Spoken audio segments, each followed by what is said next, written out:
And an odd thing that's happening is Dead Ringers are kind of focusing on this point, it seems. Not, they just keep going for the point, which it does work because it would give them 15 more points in terms of capping bases. Because AOD gets 10 from getting it from neutral. This would give them 25 if they got the full 4-minute cap. However, I don't know if this is necessarily something they should be trying to go for if they don't have extreme control on the map. Right now, they did get a lot of kills on AOD, so now they're in this nice little situation where they could really start getting some pressure thrown down, but they're not really utilizing their two light assaults. I believe they're actually running two. I see one on North Triple and one on South Triple. Yeah, they are using two light assaults, not necessarily in the way you want to use them on Pale. You should probably have a heavy on your triple stack for rough control, not a light assault.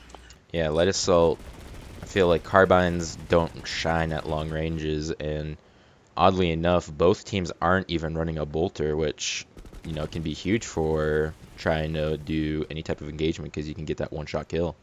Well, if you don't have a good bolter, you don't want to force a bolter, not when radar is not an issue. If you have a good bolter, it is definitely a game changer, but they need to be good. If they're not hitting their shots, if they're not hitting the body shots to help assist the rest of the team, they're pretty much worthless. And Huang Kwao going up again into the triple stack and gets one of the VS light assaults. And gets 2 kills.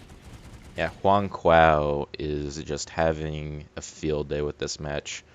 He's known for his ability to really know his light assault, know how the guns work, know how to get those angles, know where to be. He has excellent positioning, and Yeah. I know from the past that he actually has an extremely high accuracy with his gun, so that's something that's not to be taken lightly when you're going against him and he's playing his light assault.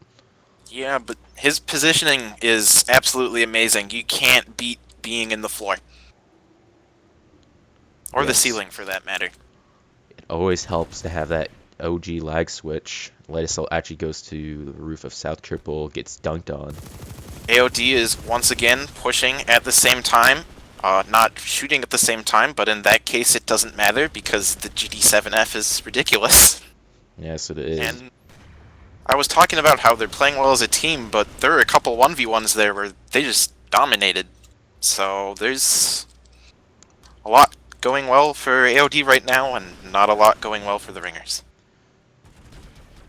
And another thing that I've noticed is AOD had such a strong start to this match, quadrupling the score almost of Dead Ringers, and look how close Dead Ringers got to capping this base. That would have been enormous, and they still can cap this base. By no means is this over, but AOD with such a strong control of the map at the beginning kind of slipped, and now they're getting back on point.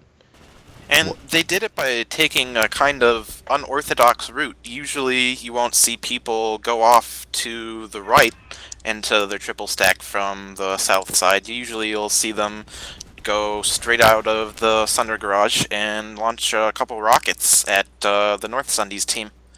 AOD did not do that. They took a weird route and got right on top of the triple stack and did more than paid off for them.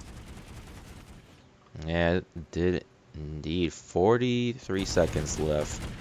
If they do cap this base, this would bring them within a 10-point gap between them and AOD. This is ginormous. If they do get this, this would be the closest match so far in DurdleDome. So, Which isn't really surprising. They're two skill-wise not entirely balanced teams, but it's a couple different factors. The halftime Ringer team was put together at the last minute. I don't know how much time they've had to practice, and well, thinking most of AOD is played together for quite some time. yes, practice does make an integral part of being able to perform well at these competitive tournaments, and it's something Laser brought up yesterday. He was talking about, or he's just thinking, what was Blop's preparation going into their match against Hood, and even though it was a bit of a one-sided match to begin with, he was curious to see how they were doing because they kind of seemed a little bit disorganized in their play. So maybe they were tilting, but 5 minutes remaining. Oh, well, we scrimmed against them a couple of times, and they were definitely tilting. There's a lot of players on a lot of different teams that will tilt, and it completely ruins their tempo. I am one of them. It's a problem. It's something you really don't want to have on your team. You can be an amazing player, but if you get tilted and start playing badly, it starts to affect your team as well, and just kind of puts you in a downward spiral.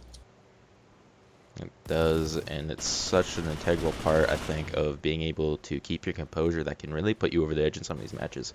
If you can be able to persevere through what could be thought of as a rough opener, but you're able to stay calm and just outperform the other team, have more endurance than them, and be able to keep your focus longer, it can put you over the edge in these types of events. Score is 130 to 78, 4 minutes and 7 seconds left on the clock. So it seems like AOD's actually been able to pick up the pace again. They're pretty close at 1 point, 40-point difference. Now it's about 70-ish, almost. And Dead Ringers are actually losing influence of this point slowly. They got really close to capping it, but they quite couldn't keep their grip. It seems like AOD is getting a bit of a second wind here. What do you think about this group? Oh, it's not surprising. The matches tend to kind of go back and forth, especially when they're between two pretty even teams. Honestly, at this point, if I were the Ringers, I would give up on the point, play a little more passive, try not to feed kills to AOD, and make sure I don't have a bigger gap going into the second half where I have the stronger Sunday. That is definitely a valid thing to be doing, and interestingly enough, AOD actually does have a bolter on their team. I don't know who exactly it is. It's Jaeger Pickups 5. Not that might be Adaptive or Swiss, I think. So interesting choice of roster change.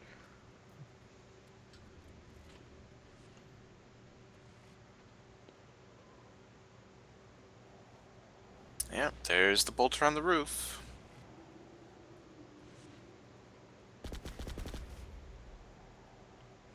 So, one thing the Ringers have been doing the entire match is having one or two people go silos, while the rest of their team goes either the silo door or their triple stack, which can kind of work if the other team doesn't have roof control. If they have roof control, and they have their bolter up there right now, so they definitely have roof control, you're just going to be feeding them kills if you're going in by yourself. Yeah, and I feel like I've been seeing this repetitive pattern coming from the Dead Ringers where they're just kind of walking to somewhere and they're not really paying attention, and then AOD is able to get two people on to that person, and then they just kind of hop around and get dunked on. So And that comes from practice. definitely. You need to know the map, especially with a map like Pale, which is actually very difficult because of those not weird, but how many different angles you can get from the roof and how many different approaches you have. And just how important having the control of the roof of your triple stack is. It is, and something from yesterday what we saw was the lack of awareness going into Ganon, and I feel like it's starting to slowly leak into this map too, and VS actually picking up a bolter too. 1 minute remaining. Happens is you just walk in and you're not paying attention, and then suddenly you're being engaged on by the enemy team, possibly by 2 or 3 people. Bolter actually is getting engaged on right now. He wasn't paying attention. Let's see what can happen. Brings out the commissioner, hops off the roof. Lysol's flanking the heavy. But Lysol gets the heavy, so not quite a good trade to have. You'd definitely rather have your bolter than heavy assault. But Definitely. 47 seconds left in the match. They can't even get the base at this point. So if they keep going for point, that'll definitely be something to ask Halftime about. well, they have one guy on pocket, and the light assault just dropped down. So they are all up in AOD's triple stack, though. Yes, they are making a This- bold move. Going balls deep with 10 seconds left, and 10 seconds, yep. it's risky. It could go either way, and it's paying off for them. Half match complete, or half complete. All right, and that's the end of round 1. NC, please cap the point back to the 2-minute mark. All right. Final score was 178 to 120. VS, please prepare to neutral Wow, with a point net in score 2 of minutes. 30, extremely impressive. 25 And of kills, course, switch 10 times. deaths. Something that Jeez. we expected to see from Hong Kwao in this match, but that is still impressive nonetheless. That is a tremendous net score. Usually we see net scores of around 10 or so, and interestingly enough, AOD's spread of net score is kind of all over the place. They got Huang Kwa with 25 and Swiss. Oh no, he's got 30 net score. Swiss 1, 2, 3, 4, 5 with a 22 net score, and then the next closest is Coach Swaggins with 12, and then the other half of their team is kind of hanging around 0. However, on Dead Ringers, we got the highest net score is 6 and the lowest net score negative 20 coming in from Savagery. Well, I'm thinking Savagery's probably playing Light Assault, and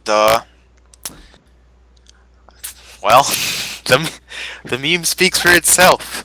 He's Definitely. fighting Hong Kwao, and once again, that in the floor positioning is pretty hard to beat.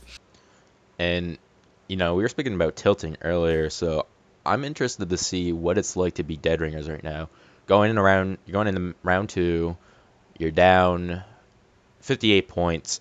If you want to win this match, you're going to have to do a lot in this second round, and you can't really beat the LA that is Huang Kwao. He is a tactician of that class. He knows his positioning. You won't be able to outposition him. He knows how to just sit on those roofs and just not move and kill you. He really knows how to not AD. And that's something that, the other teams, if AOD progresses on further into the tournament, they're going to have to think of what do we do about Huang Kwao. He's one of the last he's one of the last good light assaults that is actually in the game, and he is definitely the player to watch out for on AOD. Yeah, but the Swiss also has a pretty good score, so I don't know what he's playing. I know he plays heavy, so that is definitely something to be keeping an eye out for the future. However, Dead Ringers has definitely got a big round ahead of them. Yeah, they really need to stop playing for themselves and start following the guy next to him. That thing with the silos I was talking about earlier, he can't do that. Yeah, those Not if- silos. Gotta at least go in together. Don't necessarily have some weird battle buddy system that's inflexible and just stupid, but be paying attention to where the rest of your team actually is, so you don't have six players from the other team shooting at you at the same time. Yes, that is important. And as I look at the rosters on each side, I do recognize that a lot of these players play eager pickups, and pushing silos is definitely a big strategy at that event. So maybe some bad habits are coming into DurdleDome, because that's not something you can just do in a highly team-focused competitive event, where in eager pickups is kind of just a solo Call of Duty match where you're going 7-on-7 or 6-on-6, just focusing about yourself. In this type of event, you really got to think about what's going to be the best for your team here. Yeah, you're not gonna see people running around playing engineer with a GD7F green. Or going Archer, Kami, Engineer, putting down ammo packs to get the high score. Green. If both teams are ready, we can start. Let me know if you guys are ready in yell chat. Alright, we're about to start here.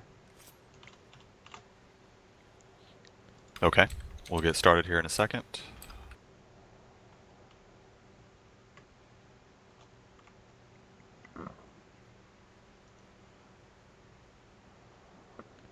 So